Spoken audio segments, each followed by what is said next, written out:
Hello, my beautiful people from Untouchable Mama. Thank you for watching our YouTube channel. Please do not forget to subscribe and press the notification button. Thank you. One love. Bye bye. My people, how na dey? Also na dey fine. I greet the house, so how na dey? Mona help me share this audio. Today na Bini I bet if you know the year Bini no verse, Me I fit talk am. If you know the year Bini, no just verse, I beg, Pardon me. Today na Bini. Make we knock am for Bini. Mona help me share am. Wagi manze dove na today na Bini, If you know the year Bini, maybe next time you fit come, Mona no verse. Especially those one we know the year, Why we? Hello, my people. I greet the house. Now do well. Waya bava o. Also na dey fine. Dey gbera wa. Wa call. Ale tene ni ku. Na so. Na no say why we mere dey go ayere. But sometimes see what go dey go anjo. Ni let decide me. Mo na help me share am. Wa go make sure If I know the year now tell me, If I know the year now tell me, I feel come on for where I did. Wanna help me share am. I go make sure, I just I greet everybody. I just guess hearing the only town. I know say my own I know the long time the only what I can work my body. My people, wa bele no sunu kedo ade. Yeti tamo wa wi mamio, iwa mio. Ibe mu ina wa le gun kan Ama ba ni wa le gun kan ni abe ma ni ene gbe. No e wages. Oja ya si mi emu ma, ya me gun kan Ite we ha gun jo beti na we mo me te no we ro me ho because me na me we mi na go on. Ina bere we ma do gun jo ne. And emi ne ma tai online, online hoy or yene, so you will no need to talk. But sometimes it okay, we may want to talk me, What they no sunu but okay a palace or ima ya kan obaseki. Ima ya guanjo. E so where nyama bere mi ne suwusu wuta no wrong. Mami wani no ma dege ni, emne suwusu wuta ni. Wanoma dege ni waru audio waja iri ogaje no wa waru o dio waja wani no dege mi no tiny wa mate mi no emi dan waru o dio waja eni ka o to ne wi ma ekena ya ho wani ogu waru o dio waja uda we because wa ma dege mi no tiny no mama riva benu wana ewe una azedo ugu azedo the best thing why ko pabare wu ha ya temi no awe mase u pabare wa ugu agun no se we gwa agbon ya ewe sugusugu egu agun ma gun ene respect no pe ya no hu o ma no dion ni ene nera ma wije esugusugu me respect in anybody esugusugu we mi no ga ata o mi no ga awu we no do verbo jo do mai no ga o osusu ma ye no na mo la jare de yo ni we no do vonjo o ga wi ye mai ni ga ata esugusu na saladian o jama so mi je kena na we mi na wu no e kena na we ni we na wu eri mai to boy la je to gi hu o ma gi hu yo to boy gun esugusu na la dia o do analyze o do tai say you ha gwa do tai say sugusu na la dia o weri ye ma gwa se eri ye ga ru oru onu sugusu na wa ra we veva wa actually no be do polo no na leyin mi wiwa o weri ye ma gwa se o wi babo fie kun le liye ni o ha ma mu ipo ni masa ku ewe we ekeneru we biju we me hian se we hian go han do te o pe no so togo wo do tare na haya we o jama so mi gwa ni no tai we wa ma bere mi no ta no mama wuwe ba ni uwa arwa odi owa ya eni ka wa oru wa o oga area ka we de wo tone doni o wa na go free area ka we de wa use social media wa we to wa turn the upside down ire gwa ri manu wa ha ya pupa kan mu nu gwa osusu ma ye ogugwa ha to taji because uwa mami emeta eni neri mata wa do ladian awa dan no obaseki neri ma agun abaseki winyeri ama wa do analyze eri ote keke no gaje eri ana te keke na ya wege awa iba bo wi e ba bota ba ye yoro fie kun le luwa wa keti pa wa adeyeti ibi e wo ve yan re social media iye mwe egwari yan de ime mi ededene de wi bi e wo ve mwe egwari yan de iye do ya pupa kun ogi mana henge mo van wa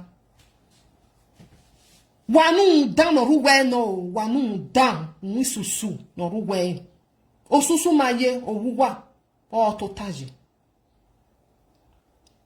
esubusu wa wi ye mai mi ye ga o gbe no do ven bojo o mi no ga wu o ka time wa leni mejo ma na agun ye ko apike iri ono na do o wo kha ma ni no ye gbe ko we gbu ko gi wu esubusu wota ope no ke teneni mami o ma na ga tem popa nya popa unwe we there is something there eni ro no ma na ye na ha ona ewe wa ge aheto ma wa ma like come no. Don't go there. We are going to work one kekabunu. And a sort of nerata. When I know whether to wear barbarian, I want to wear his in 1 year. I do when and move what I say. And a sort of very only. Am I me a kid don't rima or you go where you know where ya ladia who do have vomiting no sense. Or what book bejerin your area vision. Hi, or damn it. Odame de so anata wenya ma bege ni no time no wrong ni le ma de guje boy gwan ma guje boy gwan de ije boy koje u je mo dun o understand when me je igwa ro me no din me mostly e no din me ma na e fi pegu me ye boy uwu ma mi no mo bota no we gbebe ba ni na la ho odame e iwe lele do la wo ekere ni deye ni wa dan mi wo we ba ni e ko wa avulo mi u ka le temo pa ba so pa ge ne du mezedo na amo e bore menu gwa na e wa awe mi be gwa ati e bo ina we bona ho lele do no we no we over social media yi ana adu gi be gwa ati e bo erun ana iwa be ge ba no ga forget but no na mo me ka ma we ye boy ele no like come say u ga temo pa wula ohun no net risani is so painful o dame e no wan o na agun abedi oni awetin e wa we ni ya gba lowe em na ni ele gba no o ma na we mi no ma ke u ka gbe ne o ga imo wa de ni me wa le gun an na wa we mi no ma ke la din atanya ne du wa gun me gbiwo wa u go ti gun me gbiwo wa edo agbegwe me edo agbegwe because akwe ya they were worst on the first time ne sugusugu ya drive it off on the first time o mi no o ka wi babo afie kun lele mo ya fefe ne ri yen bie wala o ana we no be ladian do yimia on na ye do yimia ye boy o ma awe mi asilele do nugu kin de nu we na yen we be ni megu we gun na we die me ha ina temi ina zeme kpo nwa no we ti ro bi ye we me na zeme kpo nwa no we ti me ro bi we de nu we na yen we mo te do ni je seri ogele no o ma dere mi ne sugusu wu o da me gbe iro bi ye we o ma ka de ti me iro bi ye we but next time ene no like come and say o amonu we bie ona we mi down gbe that moment wa suwo wa we ti ya gwegwe egbegwe ne ahwe o we wo so wa be gbegwe ni o da ne ye boy o wa da me asi lele do nu wu kini mane ni malele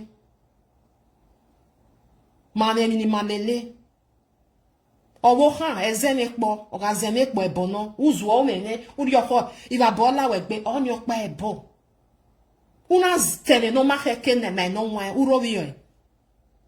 urovio social media na hin we ye boy next time why get to will do our see do ma they understand because of mommy who will let do who will understand any ya who we can nema owo han of a man on why right from the one me we was zen when wa era bi joue who were robian una zene wania e me no ma heke uti ebonia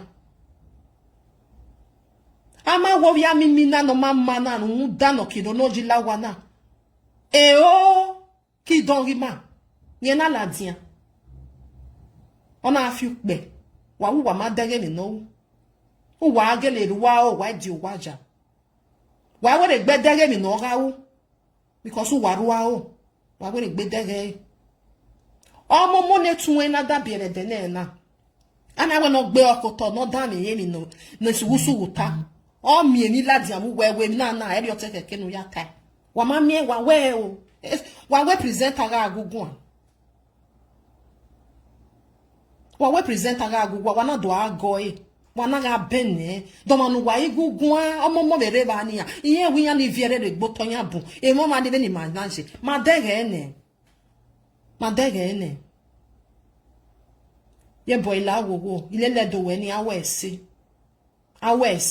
edo abene edo amu ego yo mu egore because we ga we de ni na mi adoze ni po nwa no we iwe we bo ni a we mo wa de dego ni it's bad why mi ohoho no wa ti ororo oho no ga wi ju we u ka gbene wa igbene o ya ha mewe mi na no wu na o ma we si eni do ape wejo ni we o ma bere ya ma we ni ropa ni a o ma go ata isi ka gbene u ke ha wo mata isi enu wa ni upon wa mo ewu esugusu wa ni no wa wu do ma ni no wu be na ha mewe e we gbe sekene e ring road je e gi so do ni o mi no wu o wi ya me we na we ni e do yin mi a so ade chief ya ni re social media imamo boy ni eniyan mu we o imede mana do yin mi wa wala wo are chief ya e chief ni be ni o e prince omede then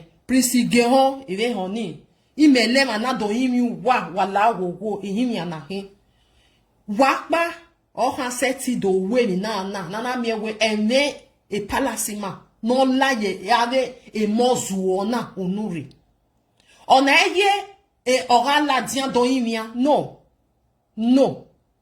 okay ke na wa gbe na wa cancel mi na ti anything no it come from palace no presenter na ebio say the oni no ru no wejo anything na we a palace okere ama ebio we so unu we ni ama gwalo evo ima present imenu wa present ibi gboreva ibi sano sikema o jama so mi hey ibi sano sikema me ho de iya enwe no gi ogiyan re iya atawe mi no ta o ma gba ni ya we de gbedo a repeat ni ya we de gbebere ya na take ke no ya tax me no ya tag ima mi de o ibi e do na wa hun we awun da no ro no ya awun wesu ade dano kironoji lawa eni no wo ya because obi edo ni mehin e ken do ni aya hwe me anya ya wa nyo egbon wo bibio de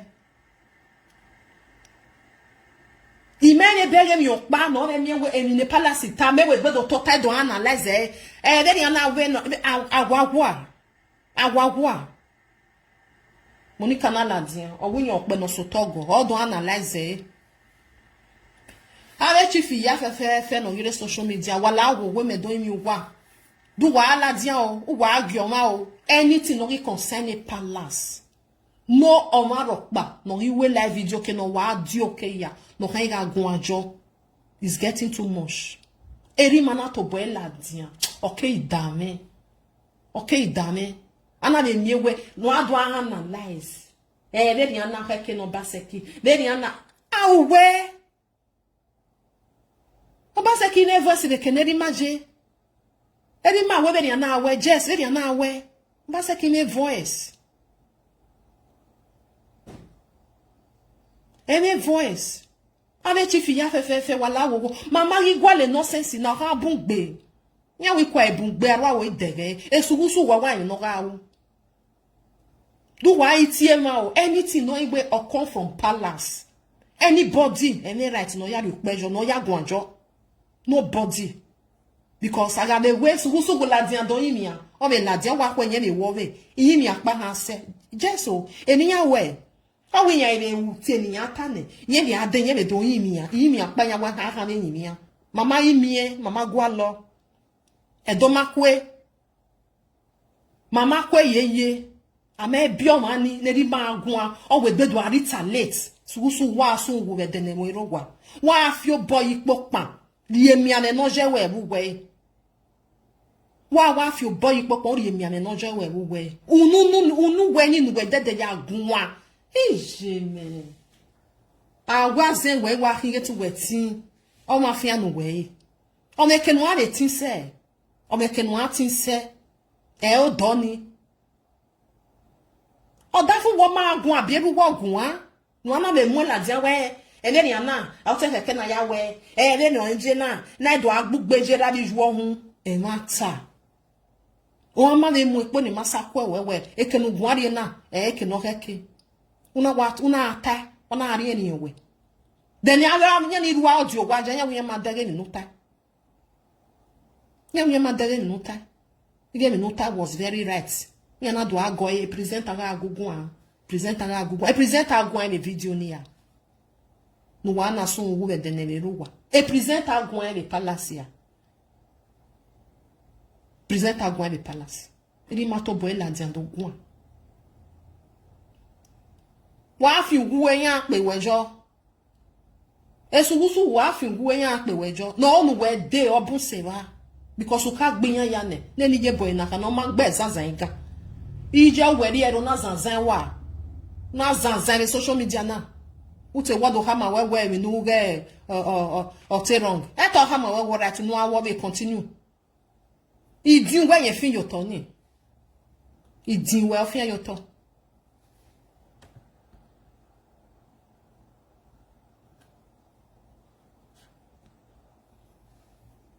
ya pejo awi yan fa no yo se no ta din ahian yo se no mo ewe dada emi no wa adegbe wewe ni lu mai ona di first time yawe ade chifi ya la wala ho ken wariri aje wala wo ena na too much gbe iye wo susu ma yo win na o susu ma yo win na ade hian ore palace ma ni ma mi eya wala dia one by one ere no pare la dia no wi ati yen meri edo wuwe meri edos oni la jare dere wa be beg di video e ma gwa be fire e na we ni wa le so no bo because o ma na o ma gba no pa ya beg yan anya ima wa onwa ona weneri madori ya kanji yobo ori vieji yobo na na no gwera egunwa eru we se fi we agu egun epo ni sakuwe ipo ni sakuwe wa ha wa so ne ene mo wuwa ni wa ejeru wa no bi wa ya so en ya no mu wa giwa we bo wa jin ya so en e palace no ma edu wa pa ari we bo o wa do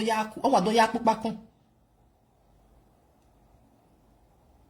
Kari ona agwe palace igwo me no gwi wa egun igwa le go ni na wono na o veri egbo la dia o wa mi obo mi owo ya vi egbo wa la dia I ma ahun wa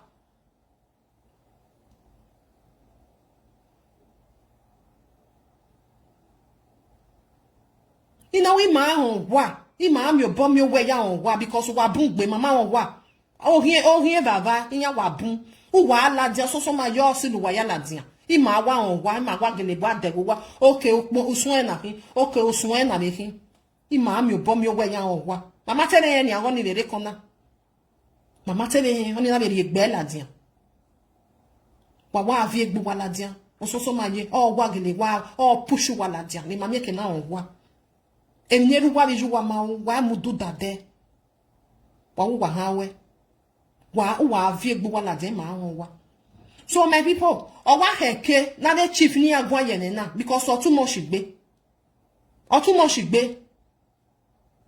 Before ale irie wo be kedo aladian doa we nonsense ivie we ma hu dan oru we o keni aka minya cause o kena me we anybody at all una de gwan ari e palace ne iho no ha pay okpekenye o keni amojo because amatie weba o me keno wi o ha gwanse o me keno wi o ha gwanse kena manati o maga gbetun blata asa amatie we okay, can you amwe mi ati na ni amwejo anybody okay me no wa be gwana no me na e de gwa we ni ke palasire wa gada over ya na wa me I wa fa ni jo at least o ma no pay one ona pay u pa igbava e don we ge se ba ni e ki all la dian do yimia do ma no do yimia yi do ma no do yimia o ila dian we baba egu yo emi ni etani ye ma ge ye mata say no mama accept it. On the first time, Yahweh. The first time. Ukawene. Umwe bogbe mo nera bie yo tagbo na na mwe bogbe ya. We gbe la dia gon we nuga o. O ma no wa mind no ga wa ru audio waja. Wa anye ho. Osusu ma yo yo we e ho ni we gbe ja hen wa we mi ne sugusu wu atu are no ye dokpo logo. Wu ma dege osusu ma yo o mi bom yo we o ja ru wa audio waja. Wa rao wa yo to wa dege mi dan wa we mi esi no wa we mi esi wa no wa ma dege mi dan no te hey wa ma dege mi dan no te wa din wa sovo wa din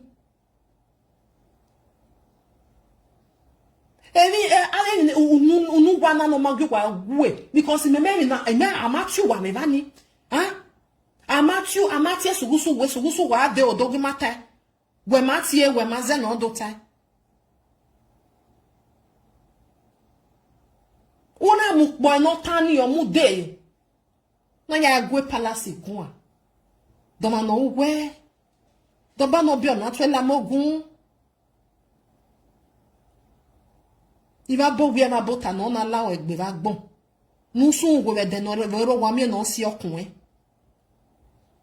o ga ri aka we de bo te doni nu we wa yen because wa ha o ha we ne mi o wi yen gwazedo u gwazedo ati e we ba ni o bi do no wi yen gwazedo o mi no de yeke o te doni na bie wo na nware o ke pa ade we bo u se we bo ne u gwazedo ne bo we oni no de yeke e mo na bia be mana ni yeti wata bia mana ama bia wo gwa na bia wo gwa wo gwa zedo o ma na agwe no se we gwa e o mo na idie we ne we 6 months o ya dion we keka o die we ne do no ma egbe kan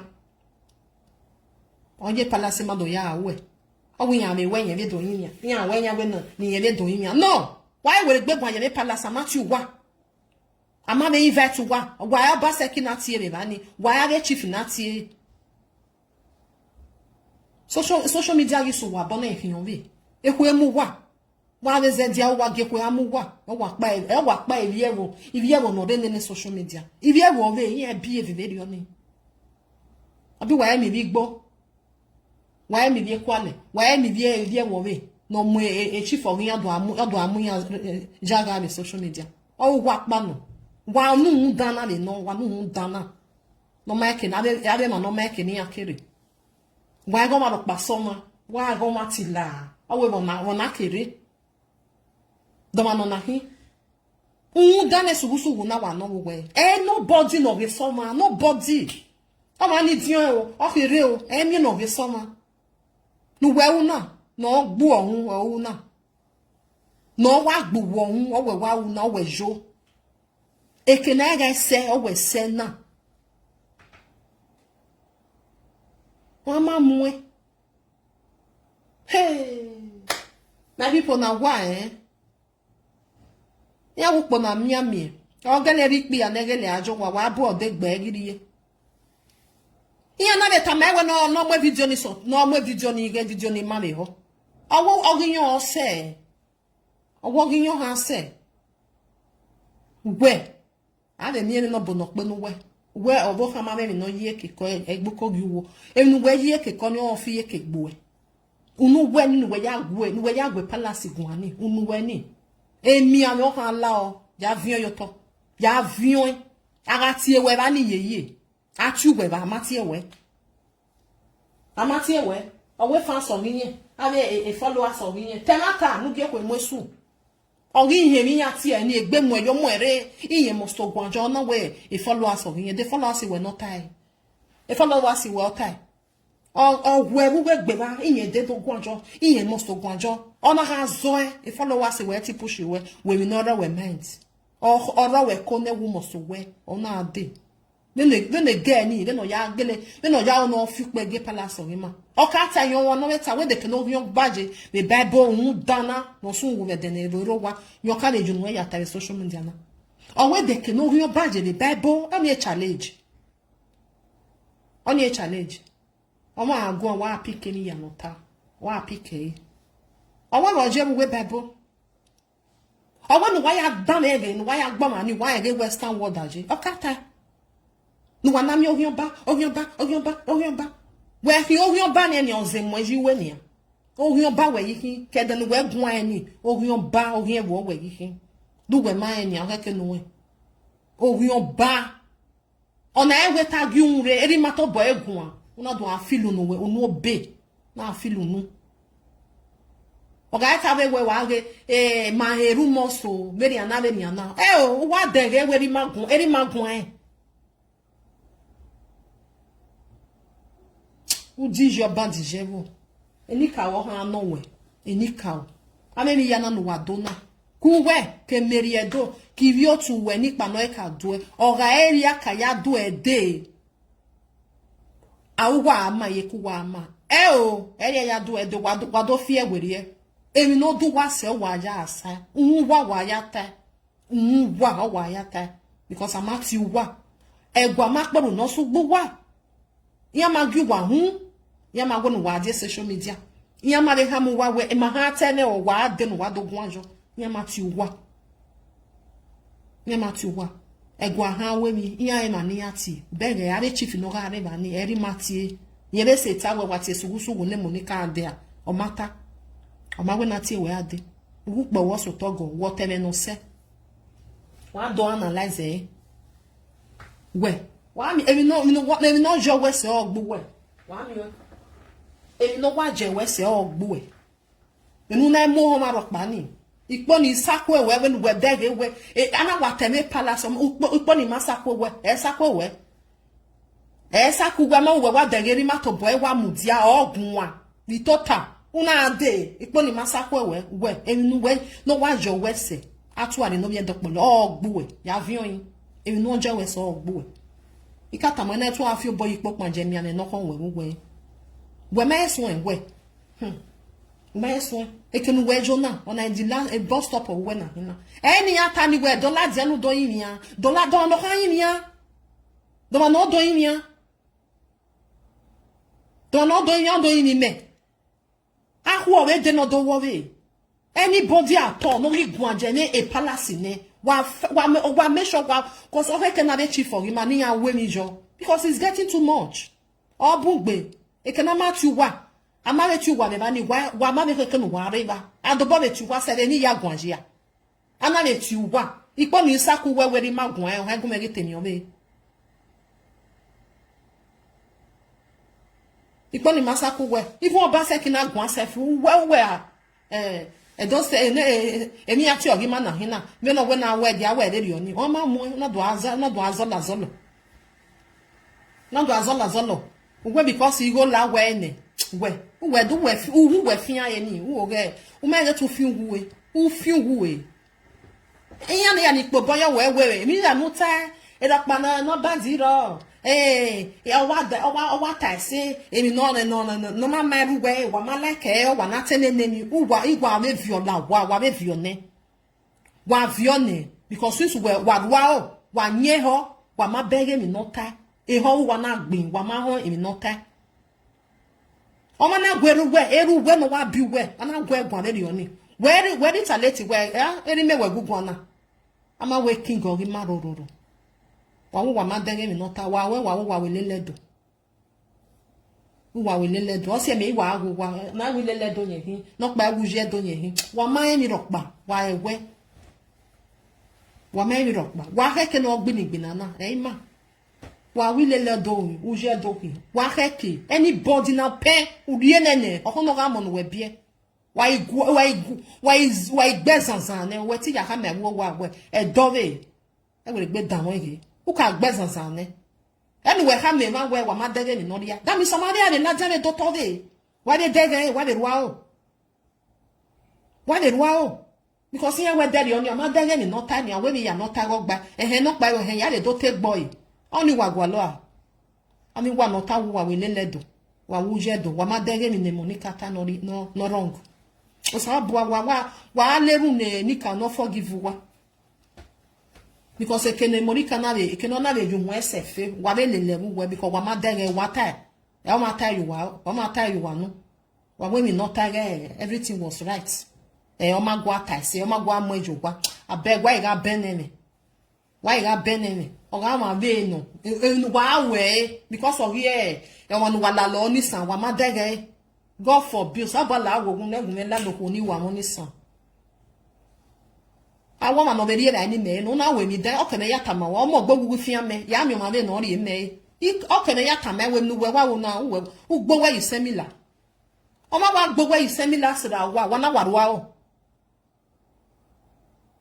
wana warwa o oyo base mo ejuwe wa we o ma we mi rokpa wa ma dege o ti no gogbo re mi ati o ma le dege na ruwa o onya go yo go ere e ri o ha teta ere bo no pa ati mo ere e me ri na teta ere wa gwa ala dia we mo emeri e dosi gwan oni owo wa le rogo ni ze oni be viola wa ne oni wa le viola wa ze o wa le viola wa ala je ni ma de wa ni ma ga mi wa no hu ana no re Germany ne ni ba bo fie kun le no re campi oni ruwa oni a ruwa jo waja o ma be dege o ma dege mi ni je wa gbiki ba bo fie kun le lo wa eni ka wa fi wa nwere no balo wa na dege ni dani wa po bojo wa we eni esi wa no o isi ogun wa no mu wa no ha si wa la yin ni because wa we le da wa no si wa la wu vu ni pe wa ma dege o ma ju wa la dian because o gbo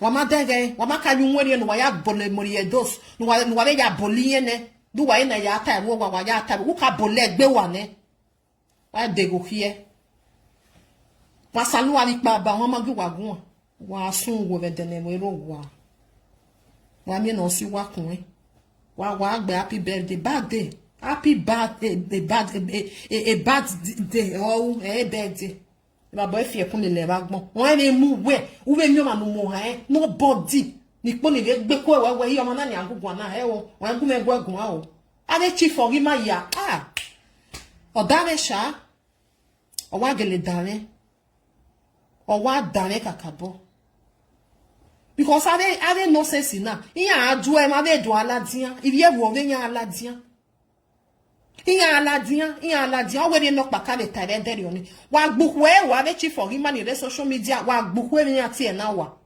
are no wa ni re ba ni wa gbuku e wa do wa on just anybody at all na we gbe ri nu kan palace o wa ma na gbuku e wa o je continue e gwa ri ma na adere ni po ni igbeku won oye na emi ewe unhu dan pa ido ladian owe eri amari ama mi egbin yen bagbonde ame no we are ni nwan ya le kin ya le mu ewowo wa dijo ba dije wo amu wa no ta ni wa ma dege mi no emi no mama be bani o wa dijo ba wa dije wo ogun ba wa hin ogun ba oge ni ka o wa hin wona wa ra ojo to wa dege mi wa hin mi no ta bena na goma no dioma gwa una gwa in the way urmuero wie wa ma ho wa ma dege eyi mi na kan gba ki gwa ho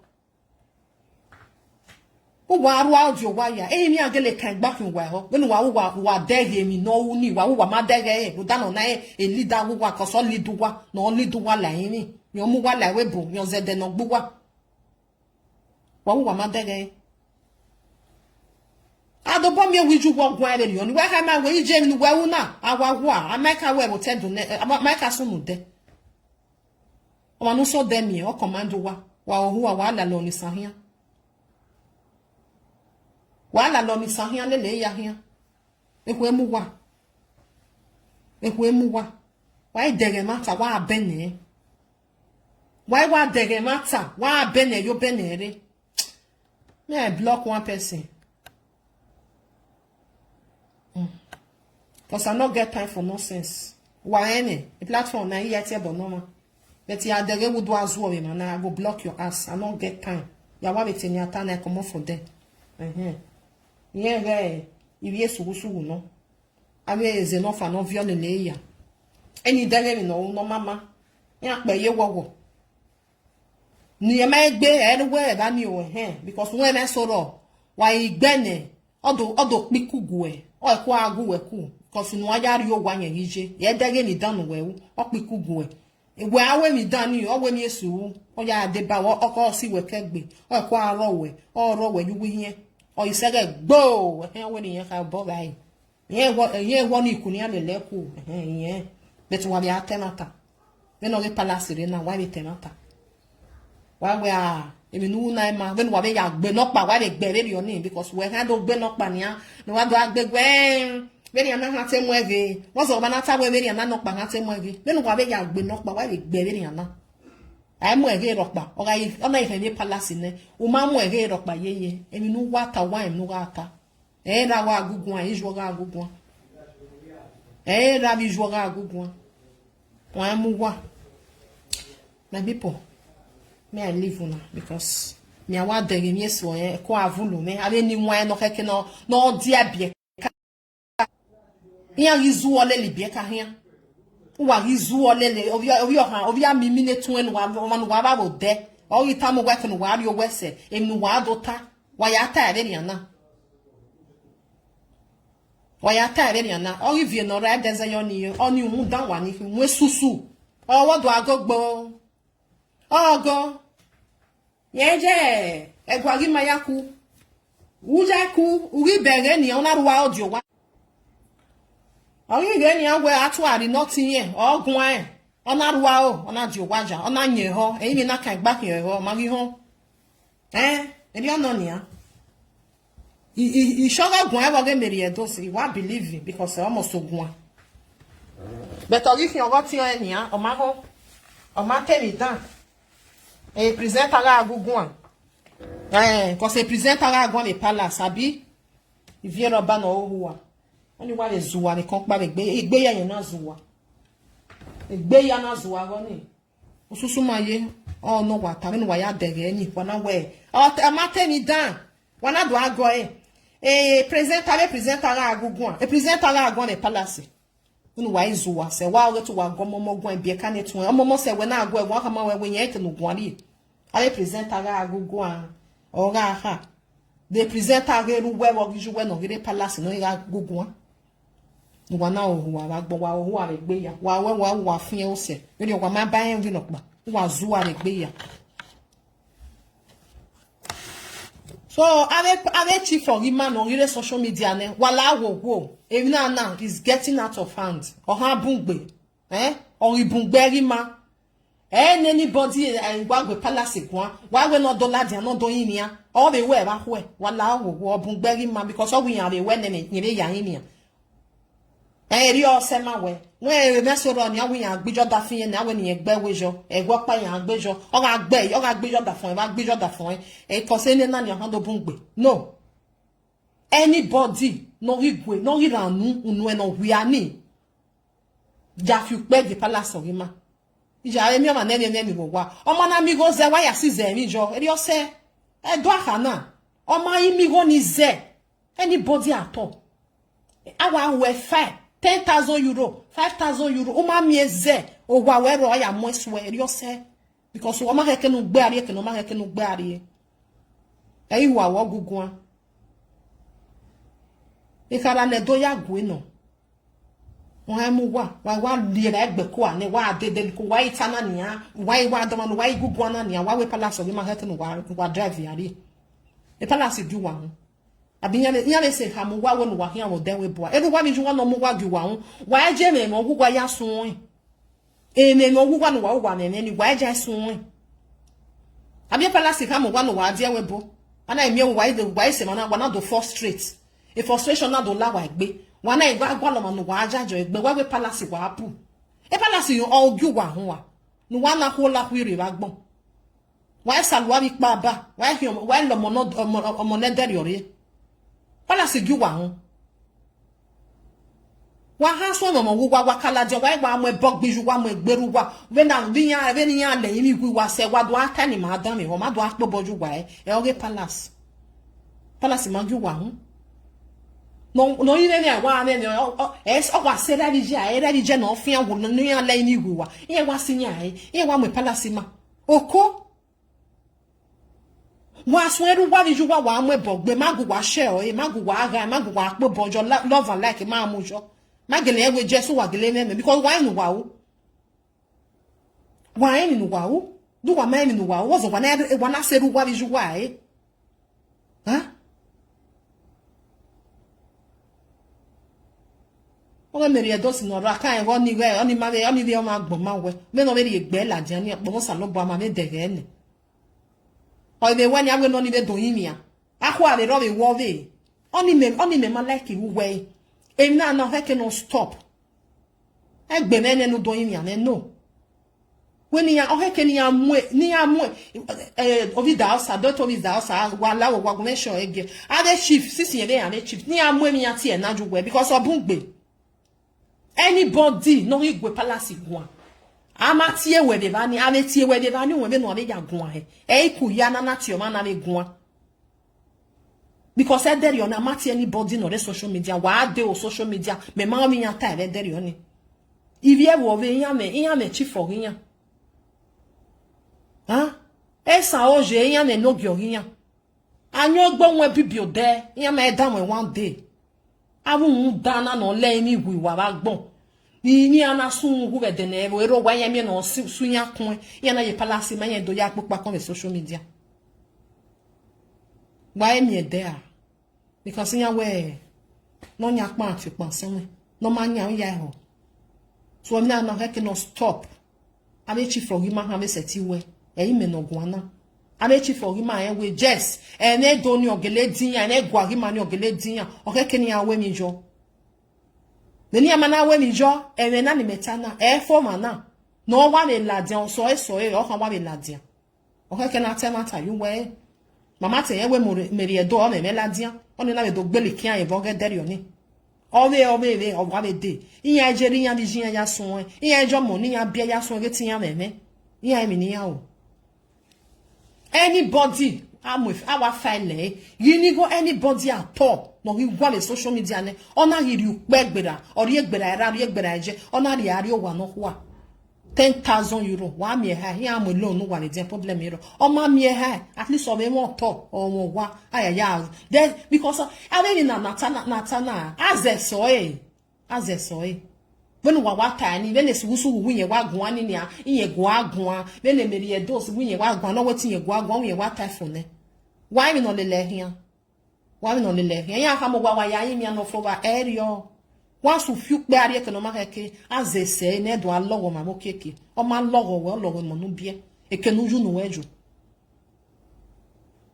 a leru wa gbon na we enero ma vision ma wu ne lowo obioma oni eru nana we adu e ko ari egbe amu we o mere mo no bie o we e eso aha ta ne ya we yen ri ogwa orijo wa iya emi opa mu we ari ogwa egbo aha ma we ebe na ya ni de wo kan ya to bo we ri e ko wa o rewu ayejo wa o rewu ajo ekeni wa ajo we kan ekeni ya ko we wa ajo we kan o na mi so ya so wan ya so ameme egbo ya gbera gberi ne o he keni ya wa mu ejo ya mana mu ejo more are still coming o wa ye bu no de o wa ye bu osusu ma yo vie ya ladiana because okay ni mai ame ohi ama no na gele wa mi ewe iya ma like we mani wa ma bege we no tage esugusu owo awa ge fi me so sometimes wa hate vi edo bi mi no ma na gbon nu eta sometimes wa hate bu o ma na ge o ma na gbon e ma no wa po bolele ni ye boy ilele do nu wu we sometimes yen wa ge ne film awa hate ilele do nu wu wa pe bojo e ma ni o wa dan enu ye boy ito ge ma wo gele dan me Wa wile le do wese. O hono ga ijue, o drive up, nonsense ni. U hama u ye ne tai tai. Wa so wa wati ya hama wi je egwe ni yari enu because okeke ni ka gbo ne. Otherwise somebody had do we because then wa gbegwe na ma me de no me do we. O wa me gbegwe no ni ya me do. Ya bi ade wa me gbegwe ni yen. But ni ya sun wo popa Ini ya sun wo popa. Emi eten o kan aro ya aketi pa ya lighti. Ya aketi pa ya lighti because it no ma ha keni ya jo. Amati social media people be bani le deri oni. Inya onwe egbera asasa, egbera amwe, egbe mwe yo mwere. Iye imo stogun ajo. E follow us ro pa mati eno dogun ajo. Sugusu. Oh, we no wo ba mo se eno. Ora tenenene. Unless we were no wise hu. Uma na ma no wise, we ma tawa no.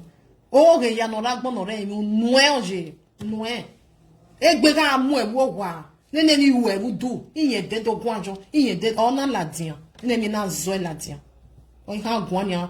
Ona ati rubbish. Me no gwan ni we to kama wo baseki. Emi no vio, emi ni avio, we ni avio ajo tedo. Don yo pa wata ni Oh ma, ona do analyze. Eri ye bi ungu bigo. Eri ji ye matotase. Eri ji ye sungu. Eri ya be uzegele liya. O do ata le bani. Beta iya no we. Iya temi esi iya temata. Iya na ruwa o. Iya na nyiho. Iya wa mateni. O mateni dan. Amateni dan, egwa mwenejo wa mata. Umaka gbe nenu bolo ni sanwa. Egwa mwenejo wa. Wa diji oba dijevo. Wa ni no tai ni we, o ma me ni dan no tai. Egwa mwenejo wa, egwa zedo sie. Ugwa zedo liti we ba. Du igwa zedo ati we ba ni ya. Amati ewe.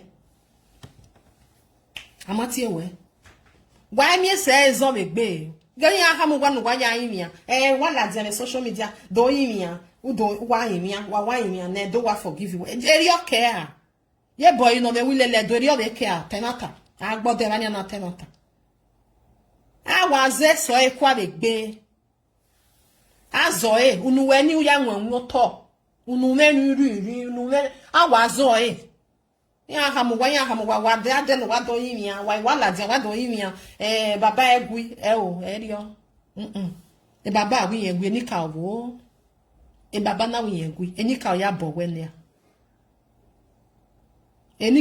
wenia emi ne sunu de wa gera sunu injije no biwa erere no biwa eruwe no biwa ejuwe no mwekuwe o he ge tegbe mi veri oni Ange take be very oni. Abi wa be the palace be there you ma ya zenwe zenene erima jobo. Monica your gwagwa. Your pe upin your tanse. Your han wata. Be ni ananya wa ya ta. Udijio atuari no be dokpolo. Emi we no wa je we se ni ogbo e. O fi eke gbo wa mi o.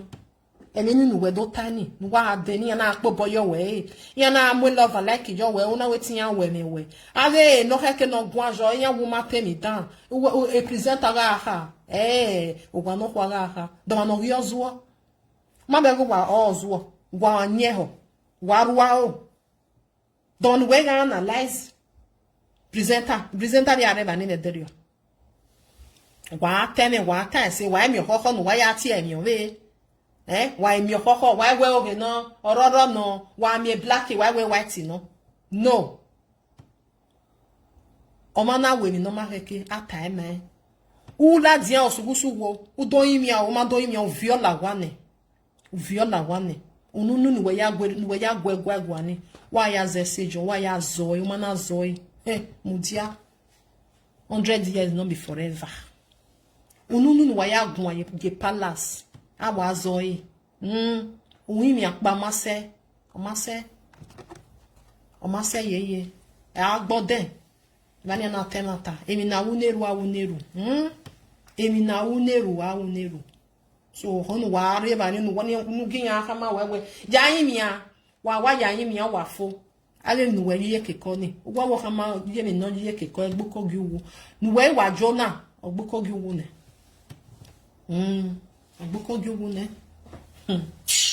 My people, may I live when I don't talk my own. I don't talk my own.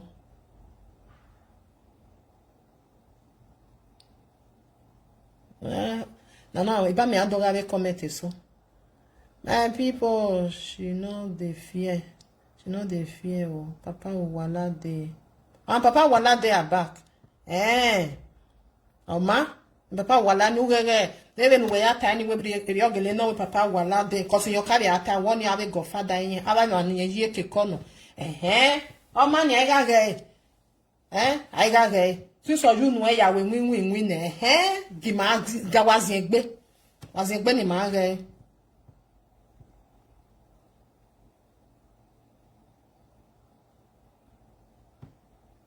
Ana hina any bad comment you are blocked. Why many any bad comment you are blocked you money di when do ge ya when see abe manere gbana ya pick it way.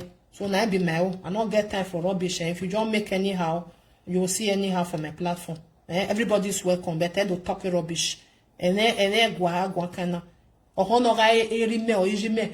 Ona gwa no ma heke ika we nyere no come ni awe. Yetisu we ya ha ma we na ni we ma roma. Egwe ni ya go we gwa be go me ka gbo ne na do so. Jeso.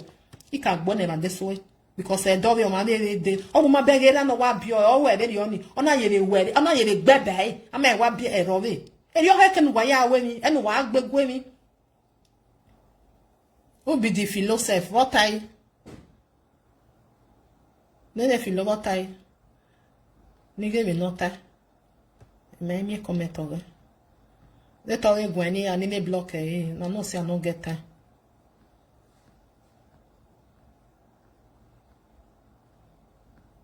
Mamie comment on and where we any other tiger why we when you're not a tiger my baby a day I'm wearing a TV tiger what I wear madam mind your business yeah business if it's on no worry filo a business if it's on no me mana igwaje o ma fi pe ari o wa no kwa de ni kai igwaje anywhere why can we filo. The business when it means a business in always on Naveroa. I'm going to block you well because mind your business of my cantar or etana, Yawa Berove, you are a gonna. A matter, a business in also on Naroa. The business in also on Naro, no tamame. A sugusu or agwe or gwe palasi guaniha, only a business in me. No zedo. A business in me, it was my kind of man who I go met your bonway. I'm going to tell you, make una leave. She no insult Benin people. Ish.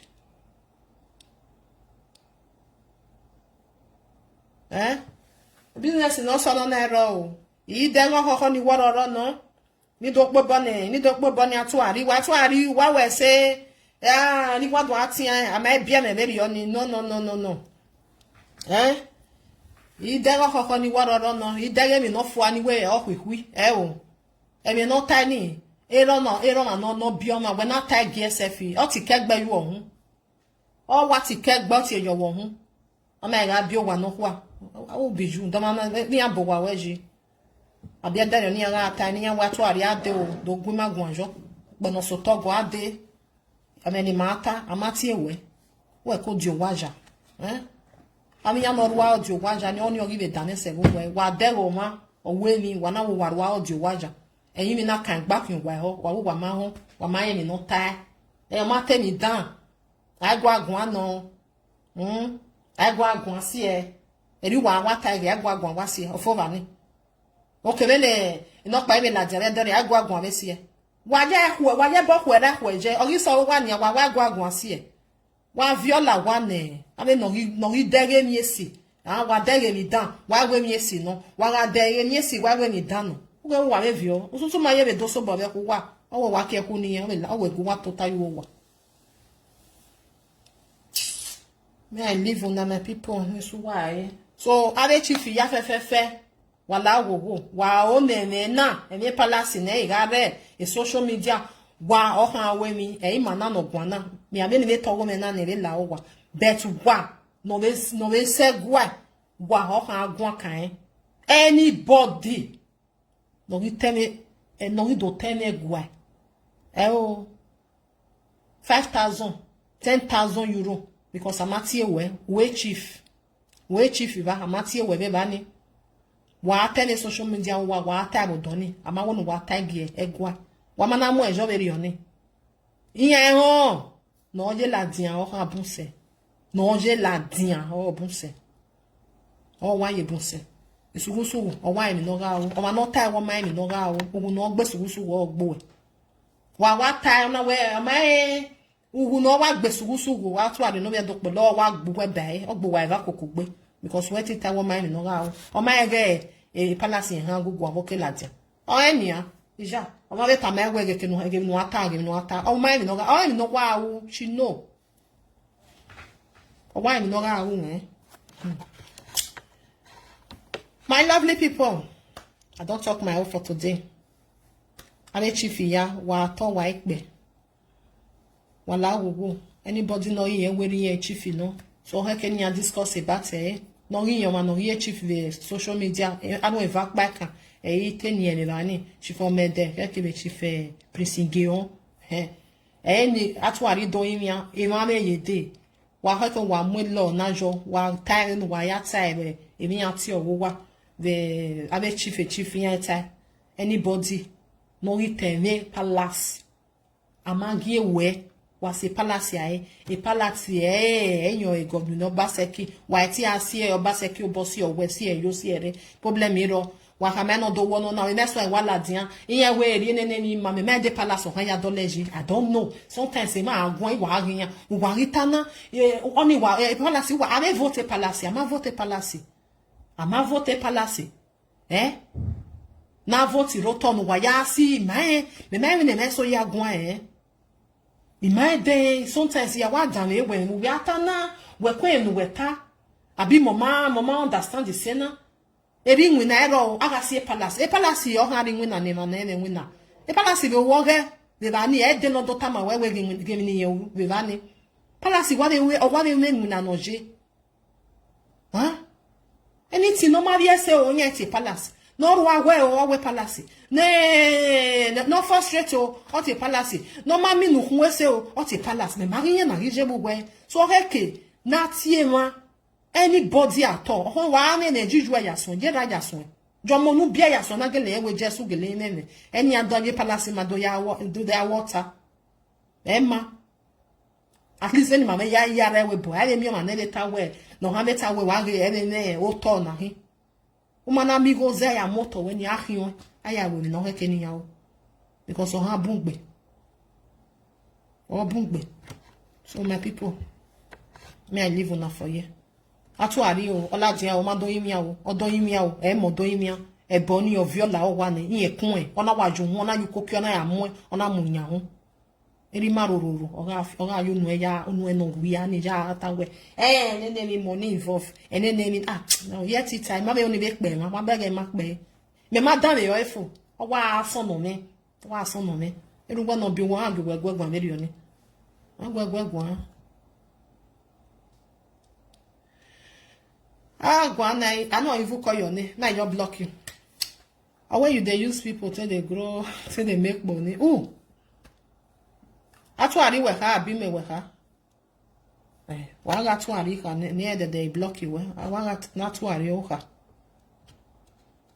maybe na atuari the total wa ga atuari o ha wo ojin ya make you go because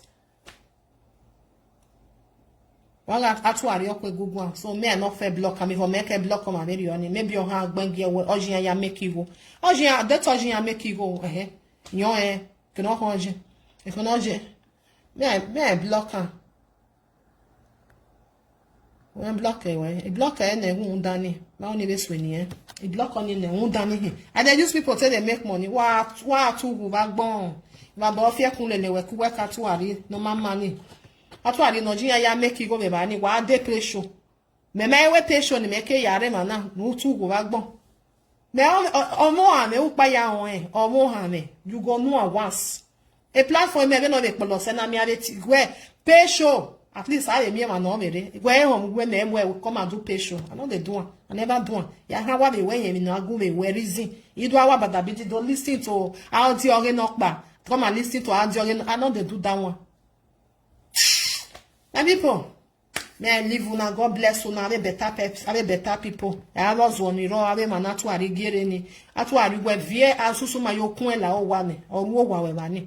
No we e ma ho, we me no tare problem you know, obe kun obe viola o wa. Edi to me se. Abe chief, wala go, mama rini de palace ma social media. Mama rini de, because if you ever we yan hima one kind. Udave abigbon no maru ena. Eyan na edo agima one kind. Ugwa agun o to tayo wa we mati ewe egun ajo. Egun ugwa azedo ewe. Because yan atawi yen gwa azedo wa moma we na bia wo tedo ugwa azedo. Ni me ya gbinu ere no kin ewo na. Ya ye zedo me ye dejo. Yen ke ni left image, yen ke ni right image ugwa azedo. Devo nu gizena ebo kan gwa aze. Abeg. I greet everybody. One love, my people. I greet you now. Thank you. God bless you, everybody. One love, one love. I love you now. Wawese, wagome show, wawese, so wagome kelele dotana. Abe nyano guagua, wenti yan guagua. Abe ni yan guase, yan viola wane. Ima agbe seji nyae, no leli yan se edu fome. Uwa do yimi ya wama do yimi ya wa vione. Unless you are women na ujo. Yes. The woman ni amelele, ni alele. I go I chief is so first one. Go what to mo go chief go ani ha. Oh my way. Wari ring road. It's a motor where any break. Any break ma mudia le ni anti ring road on ya mudia. O we mudia the repercussion. So my people, one love. Now do where God go bless everybody. As una take come, God go bless una. You know wagwalo also wabobe no ma. Wawese. Wagima eko wani magi yan ni asi le gbe yan ladia ni ma eko me yen we he. O usun na hin o. Usun be na hin. Usun be na hin. Osusu maje onwe na. Susu maje no. Wababa wabe yawe mi no be keke ni mebe yawo me. One love my people. Watch out.